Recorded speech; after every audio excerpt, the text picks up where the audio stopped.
Before Joaquin El Chapo Guzman was finally dragged out of hiding and thrown into a cell, he had already built something that most people never even knew existed.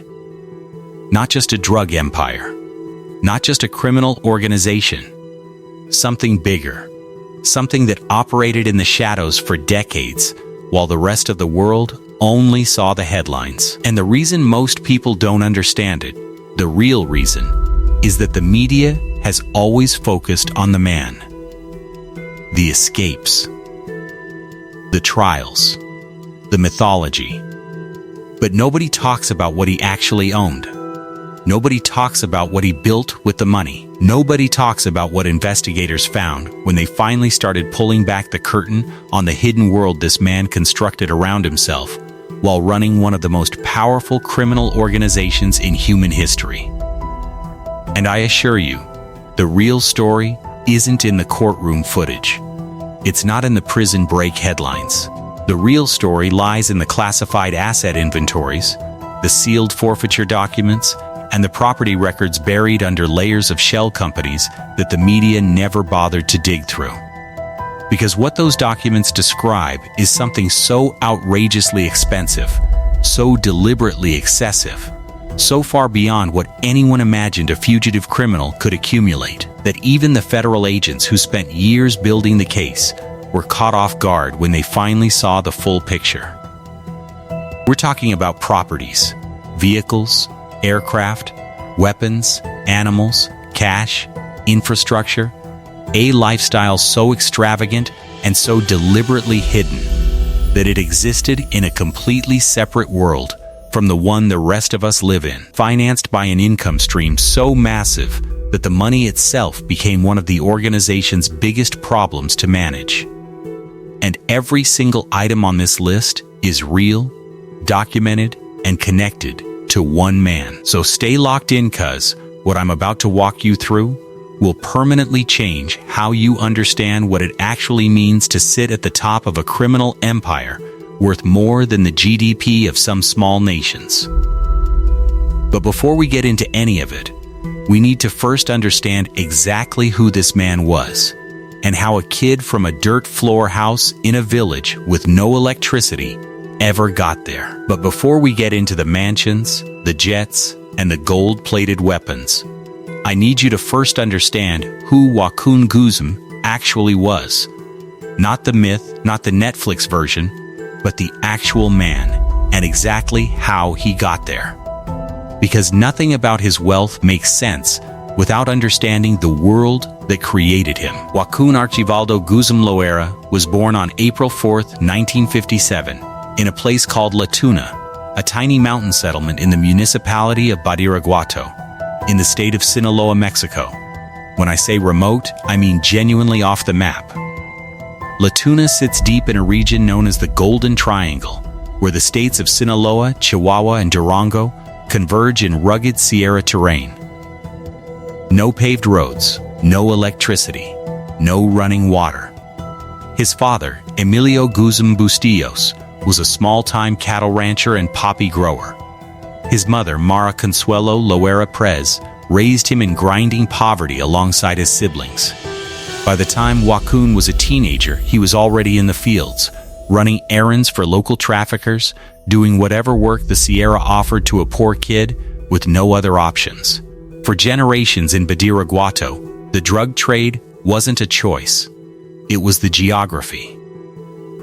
By his early 20s, Guzman had caught the attention of Miguel Angel Flix Gallardo, El Padrino, the Godfather, who at that point controlled essentially the entire Mexican drug trade through what historians now call the Guadalajara cartel. Flix Gallardo saw something in the young man from La Tuna, a ruthlessness, a tactical intelligence, an ability to move quietly and efficiently without drawing attention.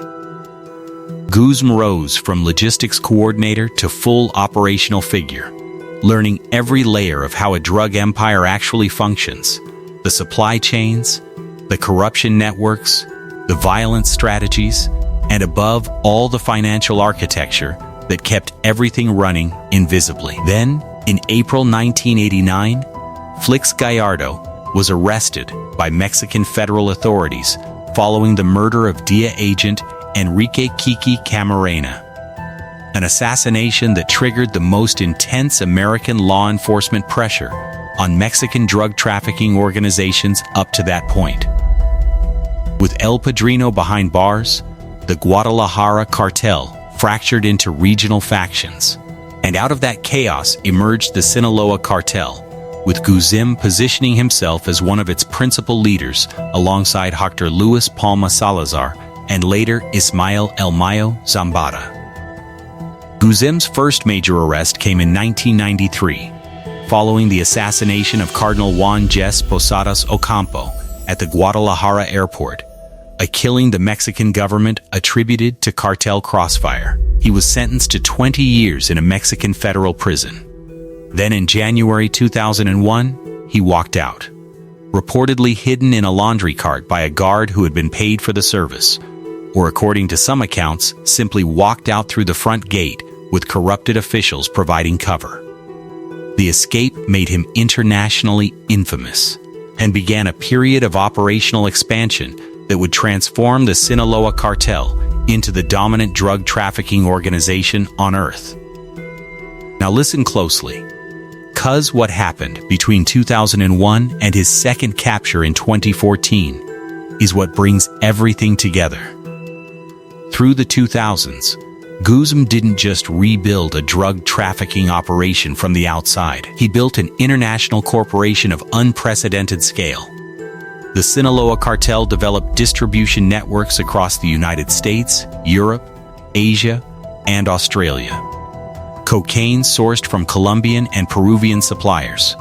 Heroin cultivated in Sinaloa's highlands and exported to American cities.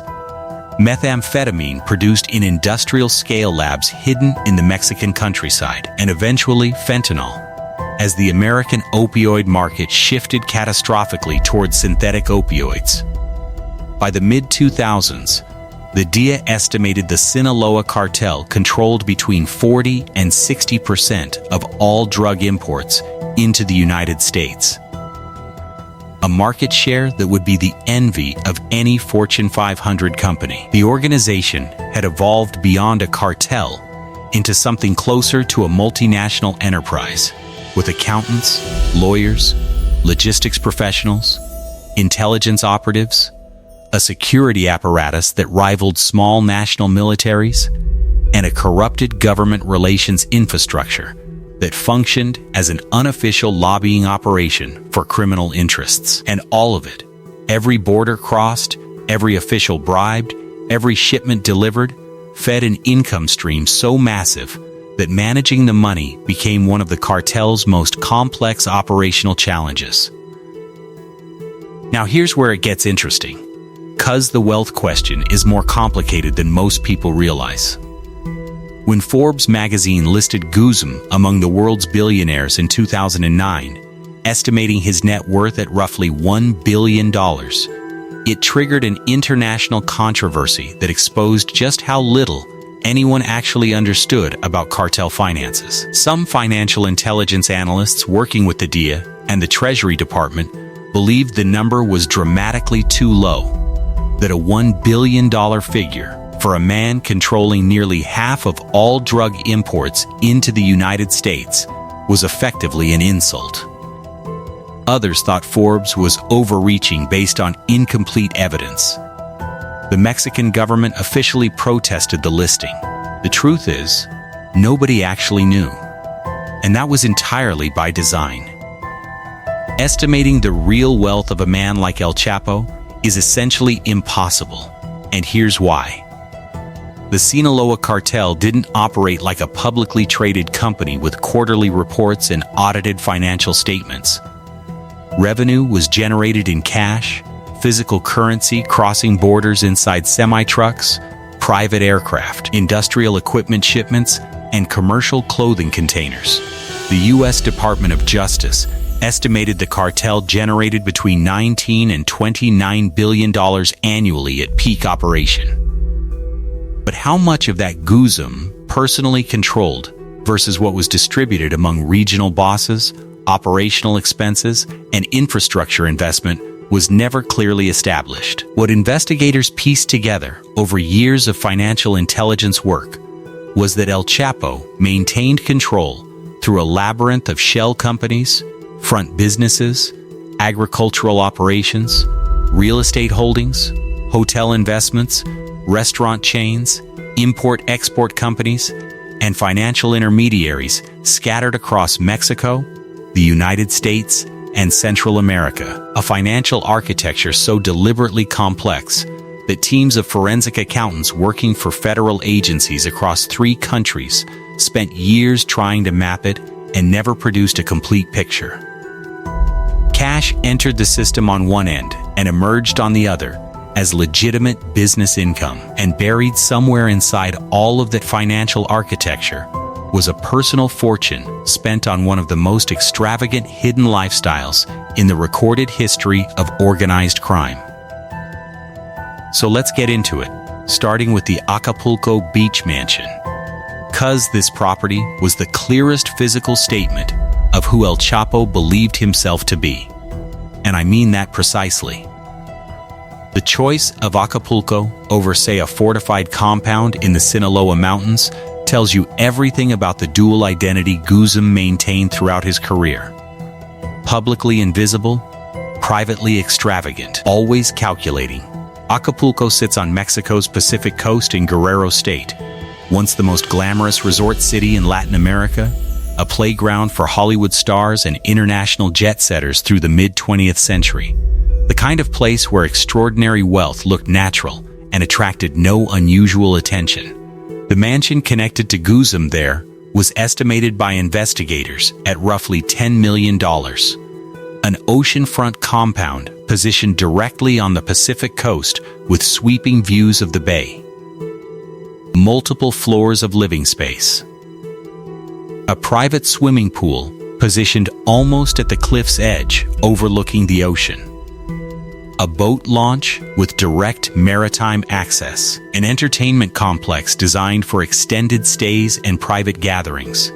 The architecture combined modern Mexican design with practical security engineering, thick reinforced walls, an internal security station for rotating bodyguard shifts, deliberately limited points of access, and high perimeter walls covered in bougainvillea that simultaneously beautified the property and eliminated visibility from surrounding roads. Interior spaces featured marble finishes, custom woodwork, a private chef's kitchen stocked for long residencies, and entertainment rooms with high-end electronic systems.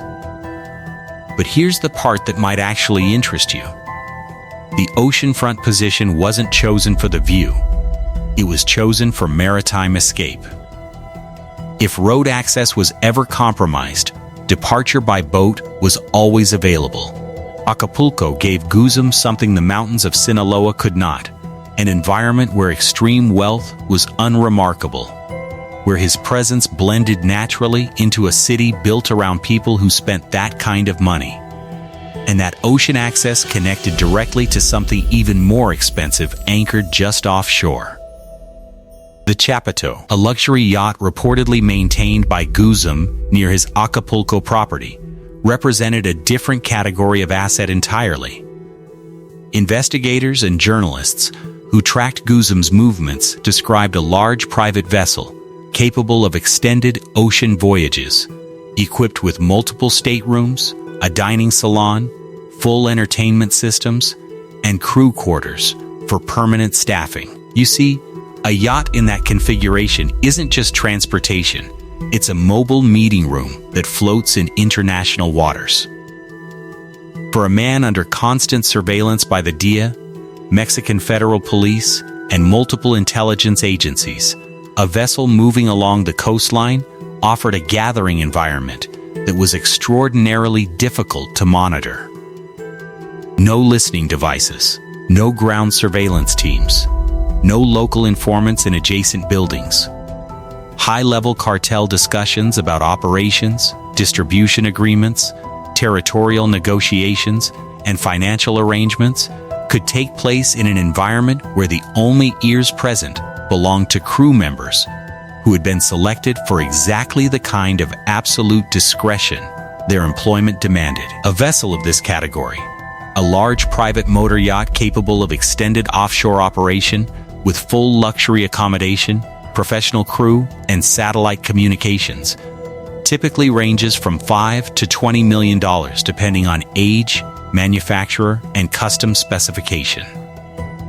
A comparable vessel from a reputable European shipyard, properly outfitted for long-range cruising with high-end interior finishes, would conservatively place the Chapo in the $10 to $15 million range. But because it also served as the cartel's most secure mobile conference room, available on demand and impossible to wire without physical access to the vessel, its operational value to the organization far exceeded whatever the hull itself was worth on any open market. But ironically, for all the sophistication of the mansion and the yacht, the single most surreal display of El Chapo's wealth wasn't on the coast. It was on a ranch near Guadalajara. And now this was something else entirely. Because what investigators documented at that property wasn't simply a luxury ranch. It was a fully operational private zoo, accessible by a custom-built miniature railroad. Let that land for a moment. Not a collection of exotic cars, not a fleet of jets. A zoo with lions, tigers, black panthers, jaguars, and crocodiles, housed in purpose-built enclosures on a private ranch, with a small gauge rail system and passenger cars specifically constructed to carry guests through the grounds to observe the animals. Why did El Chapo build this? Well, it all boils down to a very specific calculation about power and impression. In narco culture, the ability to own what ordinary people cannot, including animals that would be illegal to possess in most of the developed world, communicates something that no amount of cash or cars can replicate. It says, I operate outside the rules entirely, and maintaining a functional private zoo required full-time veterinary staff, specialized imported food supplies, purpose-built climate-controlled enclosures designed for each species, and constant round-the-clock management, running conservatively into $2 to $3 million annually just in operating costs. The acquisition price of the animals themselves adds considerably to that figure. A healthy adult lion or tiger from a licensed exotic breeder can cost between $10,000 and $50,000, while rarer big cats like black panthers and jaguars command significantly more on the private market. The miniature railroad alone, custom engineered, purpose-built, with its own locomotives and passenger cars traversing several acres of ranch terrain, would have cost several $100,000 to design, manufacture, and install.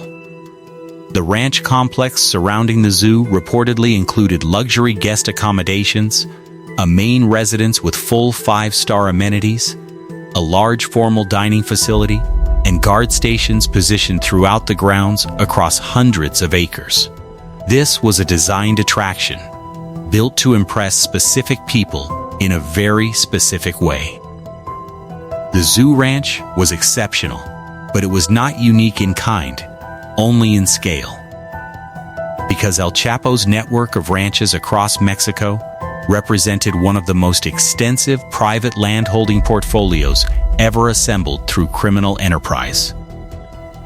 If you take the time and do your homework, you can find out that investigators working for the Mexican Attorney General's office, the DEA, and the FBI documented Guzman's interest in ranch properties spread across Sinaloa, Durango, Chihuahua, Jalisco, Guerrero, and Nayarit. Properties rarely registered under his name, instead appearing in public records under trusted associates, family members, front companies, and occasionally under the names of corrupted officials holding them in trust. The most elaborately developed properties sat in the hills of Sinaloa, near Guzman's birthplace, where the terrain provided natural security and the local population had generational loyalties to the cartel that no federal presence could easily penetrate. These mountain ranches featured residences built with the architectural ambition of high-end resort development. Floor-to-ceiling windows capturing mountain views, infinity pools extending toward the valley below, stone and hardwood construction incorporating modern luxury materials, entertainment pavilions capable of hosting hundreds of guests for extended periods. One ranch documented by investigators reportedly included a professional-grade cockfighting arena, an activity deeply embedded in rural Sinaloa culture, built with tiered seating for hundreds of spectators and elaborate animal facilities for maintaining fighting roosters in peak competition condition. Another featured a fully equipped gymnasium and a private medical clinic staffed by a full-time physician and nursing personnel, eliminating any need to ever visit a public hospital where patient records could be reviewed and identities logged. Multiple ranches had private landing strips cut into adjacent fields or hidden in forest clearings, allowing aircraft to arrive and depart without appearing in the registered airfield records that law enforcement routinely monitored. Individual ranches of this caliber in Mexico's Sierra, with their luxury main residences, guest facilities, horse breeding operations, medical clinics, and private landing strips, would carry replacement construction costs in the range of $3 to $10 million each, depending on size and specification. Multiply that across dozens of properties spread across 6 or more states, and the ranch network alone represented a real estate portfolio worth hundreds of millions of dollars. The security at these ranches was not the kind of visible guard presence you'd see at a wealthy executive's estate. It was layered military-grade infrastructure, armed perimeters, roving patrol teams, lookout posts on elevated terrain, encrypted radio communications between guard stations, and intelligence networks in nearby towns that alerted the ranch when law enforcement vehicles or unfamiliar faces were moving in the area. Significantly more sophisticated, in many respects, than the protective measures afforded to elected heads of state in several Latin American countries. And this is before accounting for the underground components, because the ranches that mattered most operationally all had bunkers, tunnels, or hidden storage infrastructure built beneath the surface, invisible to aerial surveillance and unknowable to anyone who hadn't been shown where to look. Now let's talk about the cars, 'cause this is where El Chapo's wealth became visible in the physical world in a way that his secured ranches never could be. Among the vehicles directly associated with Guzum, the Mercedes-Benz Slur McLaren stands apart for sheer exclusivity. Produced in limited quantities between 2003 and 2010 through a partnership between Mercedes-Benz and McLaren Automotive, the Slur was priced at approximately $250,000 at launch, and values for well-preserved examples moved significantly higher in the collector market afterward. Powered by a supercharged 5.4-liter V8, producing 617 horsepower, 0 to 60 in 3.8 seconds, top speed of 207 miles per hour, fewer than 2,500 examples ever built. For El Chapo to have one in his collection spoke not just to wealth, but to access.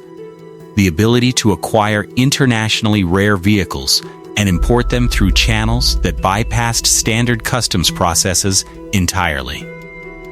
Beyond the Slur, the broader vehicle inventory included armored Mercedes-Benz SUVs reinforced with military-grade ballistic protection, custom pickup trucks with hidden weapon compartments, and reinforced frames designed for off-road escape across the Sinaloa Sierra, and a fleet of nondescript civilian vehicles used for ground surveillance operations. A properly outfitted armored SUV of this specification costs between $200,000 and $500,000. Guzum traveled in convoys of these vehicles, lead cars, trail cars, motorcycle outriders in some instances, always with pre-cleared routes established by advanced teams who had driven the same roads hours earlier. But if the land vehicles were impressive, the aviation infrastructure was on a completely different level.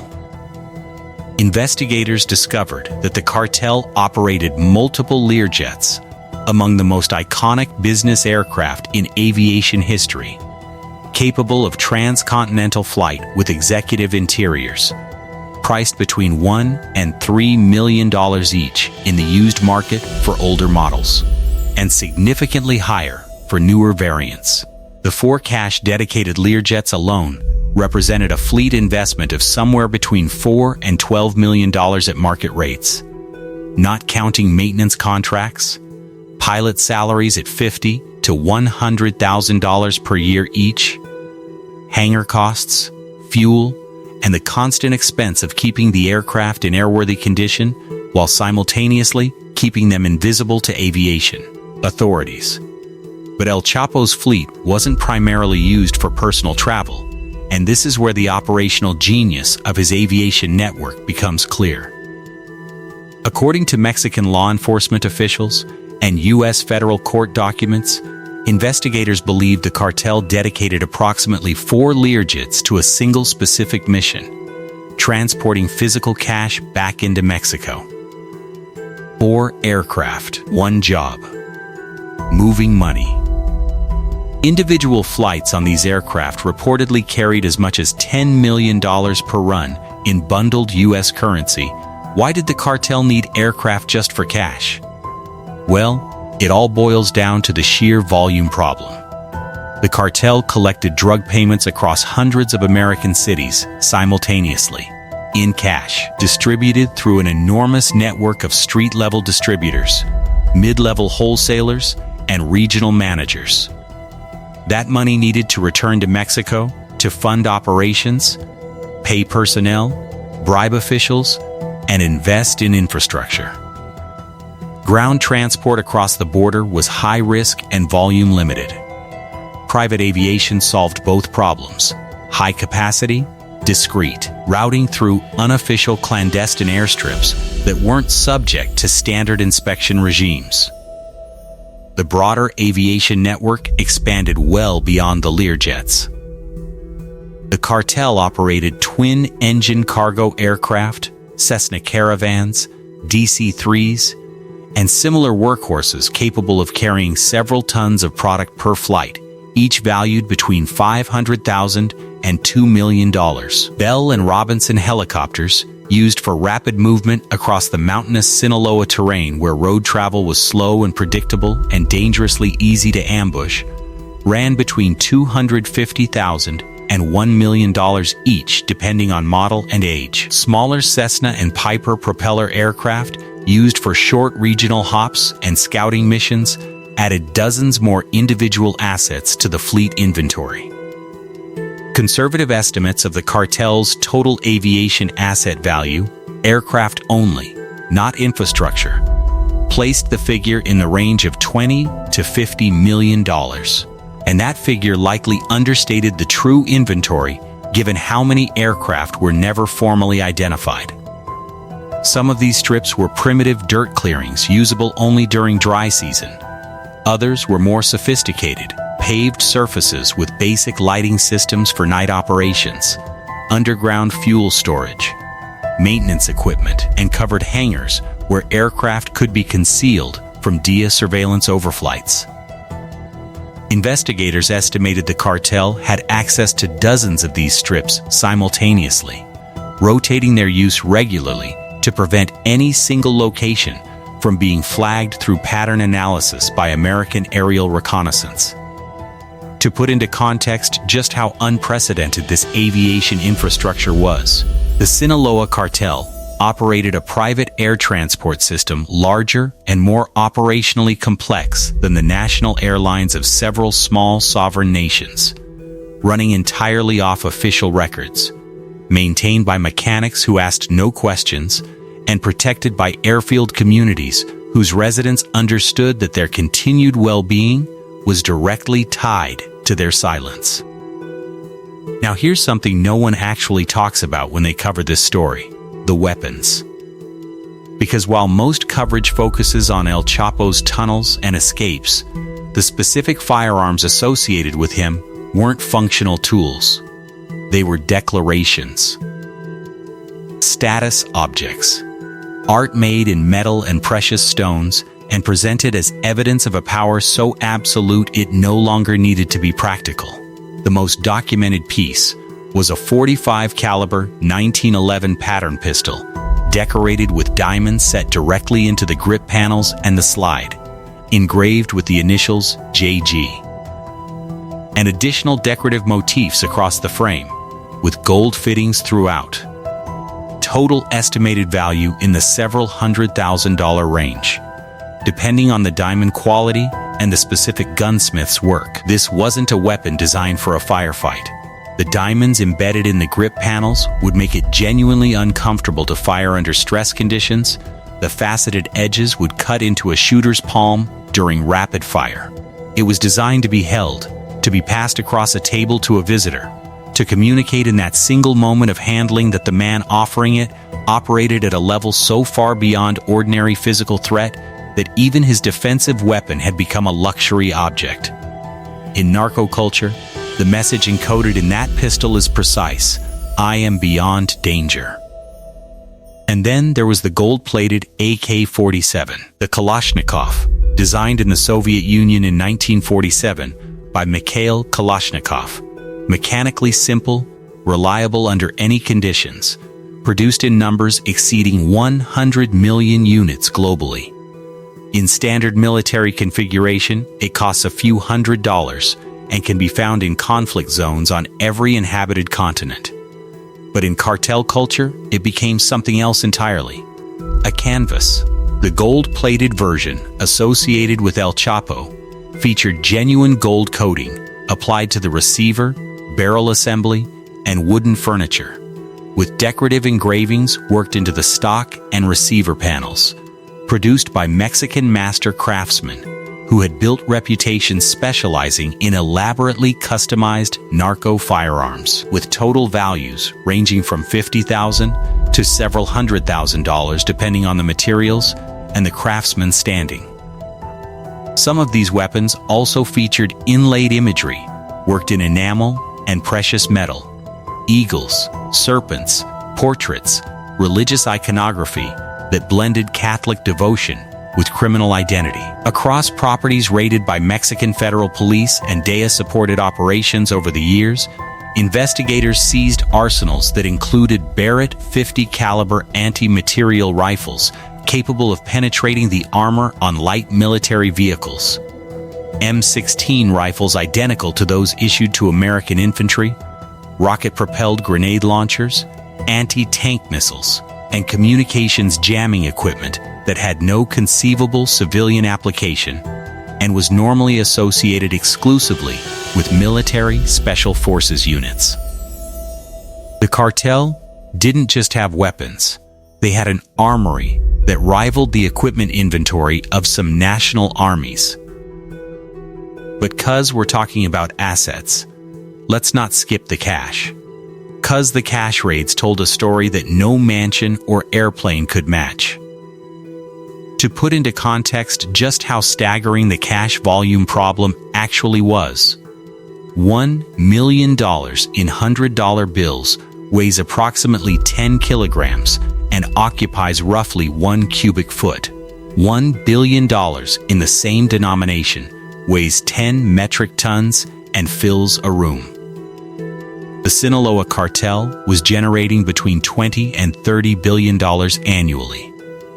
The physical cash management problem was extraordinary before any attempt at laundering even began. In March 2007, when Mexican federal police raided a house in the Lomas de Chapultepec neighborhood of Mexico City, connected to a businessman named Genly Yegon, who had extensive ties to cartel chemical supply chains, they discovered $207 million in U.S. currency stacked in rooms throughout the house.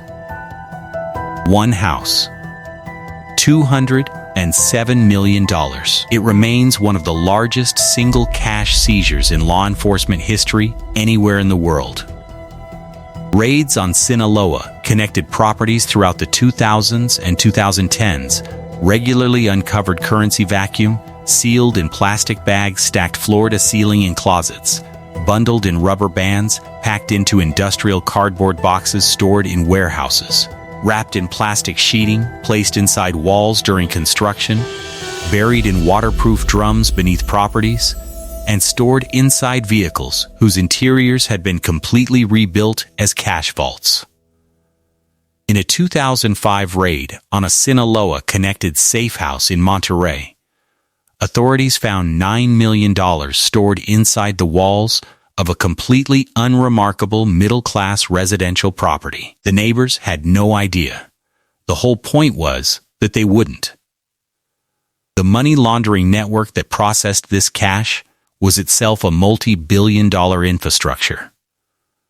Investigators identified agricultural companies registered in rural Mexican states that reported implausible revenue figures from crop cultivation operations that didn't match their land size, labor force, or equipment inventory. Hotel chains on Mexico's resort coasts showed occupancy rates and revenue figures inconsistent with their actual room count and location, generating income that couldn't be explained by legitimate bookings.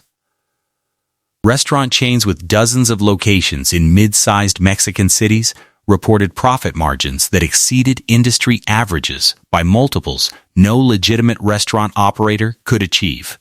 Import-export companies registered in border cities moved financial instruments through accounts in multiple jurisdictions simultaneously, taking drug proceeds in one country and converting them into trade receivables in another.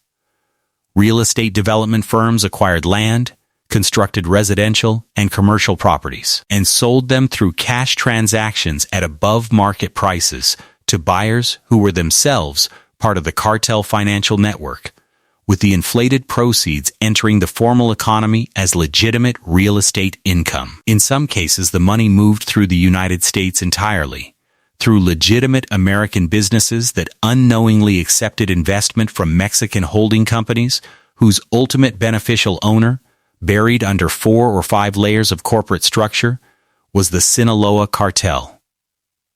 The ASBC money laundering scandal of 2012, which resulted in a nearly $2 billion settlement with U.S. authorities, illustrated how cartel funds moved through international banking institutions at scale.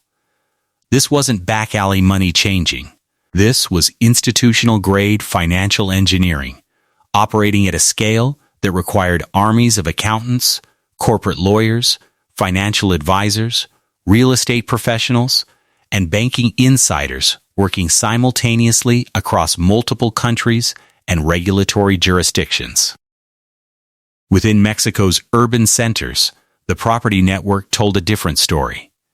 In Culiacan, the capital of Sinaloa and the operational heart of the cartel, Guzm maintained residences that investigators documented over years of surveillance, ranging from nondescript middle-class homes used as rotating safe houses to luxury compounds in upscale neighborhoods with panic rooms, reinforced walls, and underground escape infrastructure. The Culiac properties revealed a deliberate strategy that investigators found particularly difficult to counter, mixing high-value luxury residences with completely unremarkable safe houses in the same operational network. The logic was clear. If law enforcement identified one address and raided it, finding modest furnishings and a handful of minor cartel associates, they might dismiss it as an unimportant node rather than recognizing it as one entrance to an interconnected network where the truly critical assets and escape routes were located 2 blocks away. In the upscale Tres Ross neighborhood of Culiacan, a development built along converging rivers, featuring gated communities and high-end residential towers where properties listed at between $500,000 and $2 million, cartel-connected residences were architecturally indistinguishable from those of successful, legitimate business people. Same luxury finishes imported from Europe and the United States. Same high-end vehicles in the driveways. Same manicured landscaping maintained by contracted gardening crews. The difference was what was underground, and who was living in the adjacent properties, quietly watching the surrounding blocks around the clock. In Mexico City, a metropolitan area of 20 million people, Guzum could move through upscale neighborhoods with relative invisibility when supported by advanced teams, lookout networks, and corrupted local officials who ensured that any law enforcement interest in his location was reported before it became an operational threat. Mexico City properties connected to him were registered through multiple corporate ownership layers, making definitive attribution practically impossible without years of forensic financial work. Now, while all this was going on, the ranches, the jets, the cash vaults, El Chapo was also building something underground that investigators still struggle to fully explain. 'Cause the escape tunnels aren't just interesting details. They are some of the most sophisticated, privately engineered underground infrastructure ever constructed outside of a government program, anywhere in the world. When Mexican Marines raided the Los Mochis safe house on January 8, 2016, and finally captured Guzum after a brief firefight, they found tunnel access beneath a bathtub. But that was actually a modest example of what his construction teams had built elsewhere. The tunnel that enabled his second prison escape from the Altiplano maximum security facility in July 2015 was genuinely extraordinary. It extended approximately 1.5 kilometers from a point near the prison perimeter to a construction site in an adjacent neighborhood.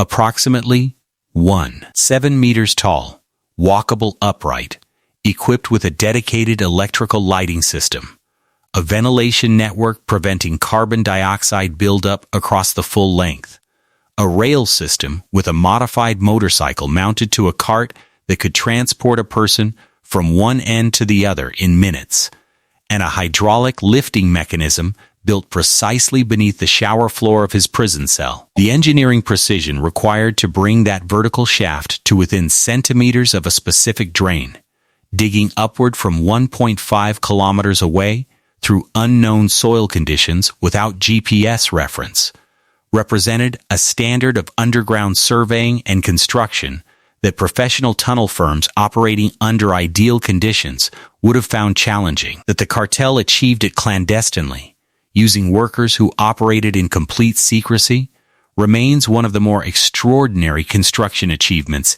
in the history of organized crime. Estimated cost of the tunnel alone, between $1 and $5 million, before bribes to prison staff who had to be bought off or kept distracted throughout the months of construction. The tunnels beneath his safe houses followed the same engineering principles at smaller scale. Entry points concealed beneath refrigerators mounted on hydraulic platforms, bathtubs on lifting frames, floor hatches hidden beneath fitted carpeting, descending to concrete-lined horizontal passages extending beneath adjacent properties, properly lit, properly ventilated, designed for rapid egress rather than comfortable habitation. Several safe houses raided in Culiacan featured these systems. The goal was always the same: get a person out of a compromised location in under 2 minutes, before a perimeter could be established. The communications infrastructure supporting all of this was equally complex and constantly evolving. In early years, Guzum relied on face-to-face communication culture, trusted messengers, encoded messages, the principle of never discussing sensitive matters anywhere that could be monitored. As technology developed, the cartel adopted encrypted satellite phones, custom encrypted cellular devices managed by dedicated technical staff. But the system that ultimately contributed to his final capture was one he believed was impenetrable. According to U.S. federal prosecutors, a Canadian company sold the cartel a customized encrypted smartphone platform, BlackBerry-based, that Guzum's team was convinced no government could intercept. In reality, investigators found a way in. Messages from that encrypted network formed a significant portion of the evidence presented at his 2019 federal trial in New York's Eastern District, giving prosecutors years of operational directives, personal communications, and organizational decisions. The irony of a man who had evaded decades of surveillance being undone by his own encrypted phone was not lost on anyone covering the case. Now let's understand the people around him. 'Cause maintaining this empire required an enormous human infrastructure that was itself a massive annual expenditure.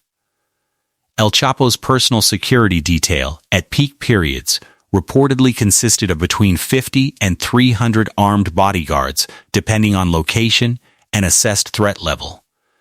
These weren't poorly paid local gunmen. Senior security personnel were professional operators receiving competitive salaries, weapons, vehicles, housing, and benefits comparable to skilled workers in legitimate high-risk professions. A trusted senior bodyguard reportedly earned between $5,000 and $15,000 per month.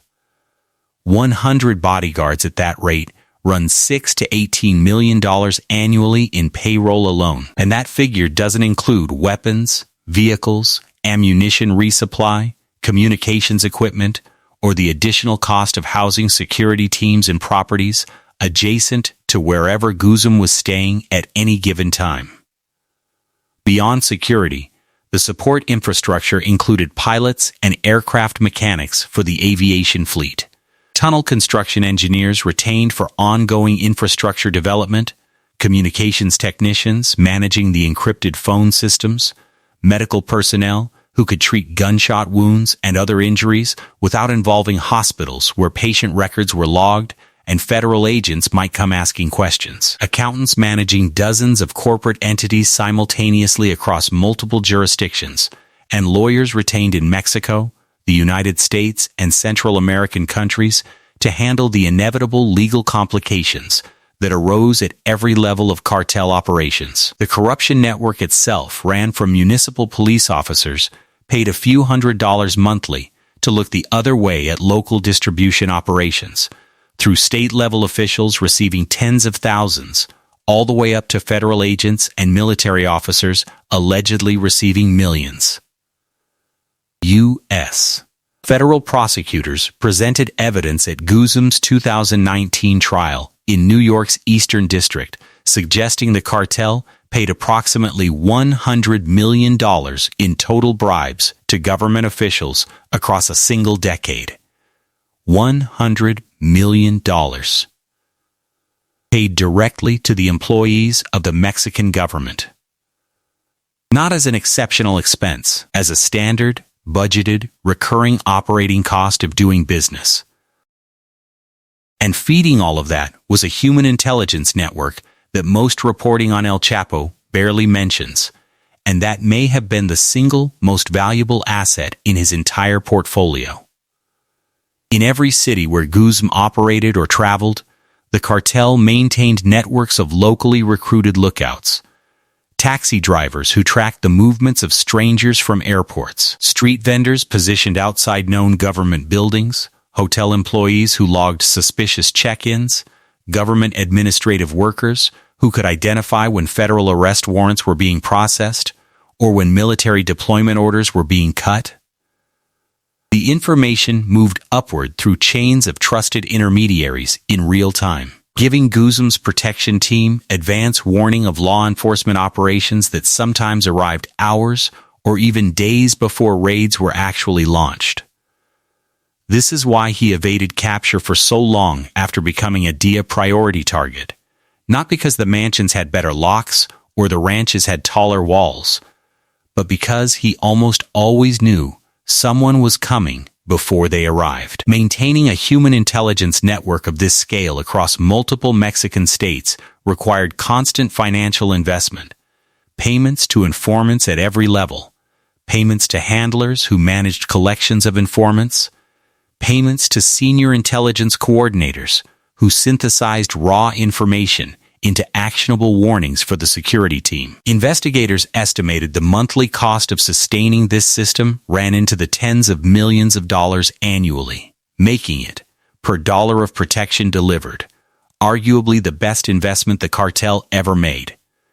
His family lived entirely inside this financial world, and that proximity to cartel wealth came with its own complications. His wife, Emma Coronel Ispuro, whom he married on July 2, 2007, when she was 18 years old, at a birthday party held in the mountains of Durango, attended by heavily armed cartel members who functioned as informal wedding security, traveled with her own personal security details wherever she went, wore designer clothing and high-end jewelry as a matter of daily routine, and gave birth to their twin daughters at a hospital in Lancaster, California, deliberately securing American citizenship for the children. Emma Coronel would later be arrested in the United States in February 2021 and plead guilty to federal drug trafficking and money laundering charges, a direct consequence of the same financial world her husband had built. She was sentenced to 3 years in federal prison. Senior cartel family members attended elite private schools in Culiacan and abroad, institutions charging annual tuitions in the range of $15,000 to $30,000 per year per child, traveled internationally on private aircraft, stayed in 5-star hotels where entire floors were booked for the traveling party and its security detail at rates of tens of thousands of dollars per night, and maintained residences in multiple countries. The jewelry culture within the cartel's upper echelon was extraordinary in its own right. Custom Rolex and Patek Philippe watches worth between $20,000 and $200,000 each were standard accessories for senior figures. Gold chains, diamond-studded belt buckles, custom-made boots with exotic leather and silver detailing. All of it part of a narco-fashion culture that represented hundreds of thousands of dollars in wearable assets per individual. Major cartel celebrations, birthdays, quinceañeras, baptisms, weddings were events of genuinely spectacular scale, with guest lists of hundreds or thousands. Live performances by the most popular regional music acts in Mexico, commanding appearance fees of $100,000 or more per performance, were routine entertainment. Catered banquets ran for multiple days. The combined cost of a major cartel social event could easily reach several $1 million, and these were not private, quiet affairs. They were public declarations, attended by enough armed men that local law enforcement simply did not approach. So here's something that puts everything we've discussed into a different context. Because all of that wealth, all those properties, aircraft, weapons, and cash stockpiles existed in a permanent state of operational risk. Every mansion was potentially a trap. Every ranch could become a raid site overnight.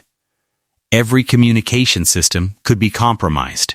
Every trusted associate was a potential informant for the DEA, which by the 2010s was offering multi-million-dollar reward payments for information leading to Guzman's capture.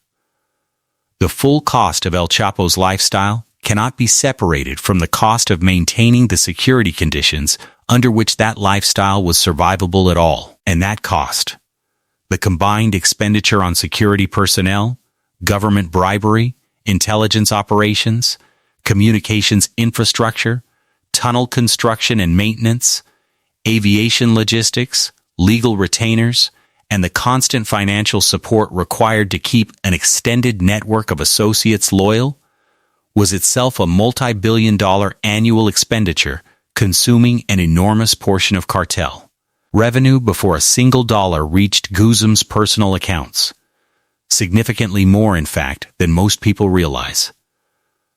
Some financial crime investigators who worked the case estimated that the total overhead cost of maintaining El Chapo's personal security and operational freedom, bodyguards, bribes, intelligence networks, lawyers, pilots, engineers, medical staff, and the constant construction and maintenance of escape infrastructure ran to between $200 and $500 million per year at peak operation. To put that into perspective, that figure is larger than the annual operating budget of many mid-sized American city governments. The diamond pistol and the gold AK were cheap by comparison. When Mexican Marines captured him in Los Mochis, on January 8, 2016, and the Mexican government formally extradited him to the United States on January 19, 2017, delivering him to the waiting custody of the DEA and U.S. Marshal Service. The process of dismantling his visible empire accelerated dramatically. Mexican federal authorities moved immediately to seize properties directly associated with cartel operations, though the deliberately layered ownership structures that Guzman's legal and financial teams had spent years constructing made formal forfeiture proceedings extraordinarily complicated. Properties registered under shell company names required years of forensic accounting work to trace back to their beneficial owner. And even when that legal connection was established, executing the actual seizure required navigating a Mexican legal system that Guzman's remaining associates and retained lawyers worked aggressively and expensively to obstruct at every procedural step. Aircraft connected to the cartel's logistics network were grounded and impounded where they could be identified through tail numbers and registration records. Vehicles seized during raids were processed through Mexican federal asset management systems, with higher value items sometimes auctioned through government channels to generate direct revenue. Bank accounts connected to identified front companies were frozen by financial regulators operating under anti-money laundering authority in both Mexico and the United States, where American financial intelligence agencies at FinCEN and the Treasury Department had been building cases against cartel-connected accounts for years. But here's the disturbing detail that most reporting consistently underplays. The assets actually seized by authorities represent, according to most serious financial crime investigators, a relatively small fraction of the total wealth accumulated over decades of cartel operations. The U.S. government, through federal forfeiture proceedings attached to Guzman's case in the Eastern District of New York, sought approximately $14 billion in drug trafficking proceeds. $14 billion. The actual amount recovered was a fraction of that, because locating assets hidden across multiple countries registered through dozens of corporate ownership layers, held by nominees facing severe consequences for cooperation, and stored in physical forms like cash, gold, and gemstones that leave no financial trail, is a challenge that no law enforcement agency in the world has yet solved with any consistency. The cash vaults, the precious metals, the hidden real estate under layered ownership, they remained beyond reach. Investigators believe significant portions of that hidden fortune remained accessible to cartel successors and family members throughout the years of Guzman's incarceration, funding ongoing operations even after the organization's most famous figurehead was removed. The only question left to answer right now is, does removing a kingpin of El Chapo's scale actually damage a criminal enterprise of this kind? Based on the evidence, the answer is no, not in any lasting way. And here's why that matters. Other law enforcement agencies around the world have debated whether targeting cartel leadership provides real disruption or simply forces reorganization.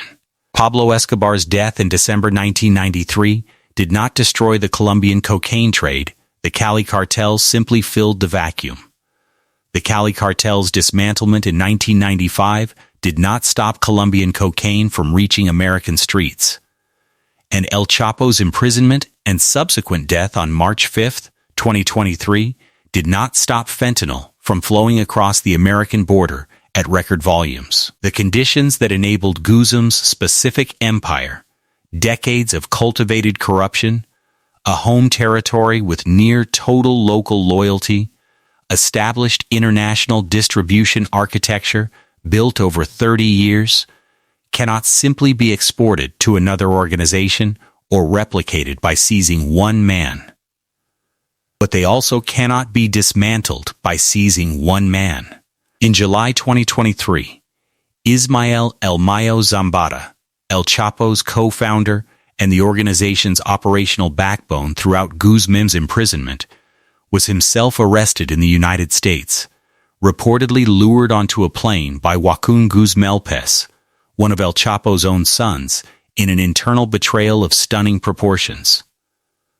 The Sinaloa cartel that El Chapo built then fractured into competing factions, but the distribution infrastructure, the corruption networks, the financial architecture he spent billions constructing, those don't disappear, because the men at the top do.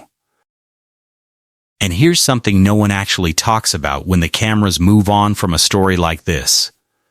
While El Chapo's capture was presented to the public as the definitive end of his empire, the problem, most certainly, isn't finished. In fact, the fentanyl crisis that exploded across America in the years following his final arrest in 2016 represents a direct expansion of the very trade routes and distribution networks the Sinaloa cartel built under his leadership.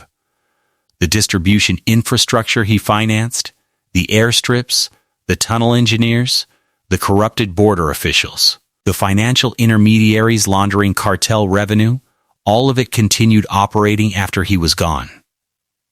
Some of the same clandestine airstrips his pilots used in the early 2000s for cocaine loads were reportedly still in use by cartel successor operations well into the 2020s. The corruption networks he spent hundreds of millions maintaining continued providing protection to whoever stepped into the organizational vacuum his removal created.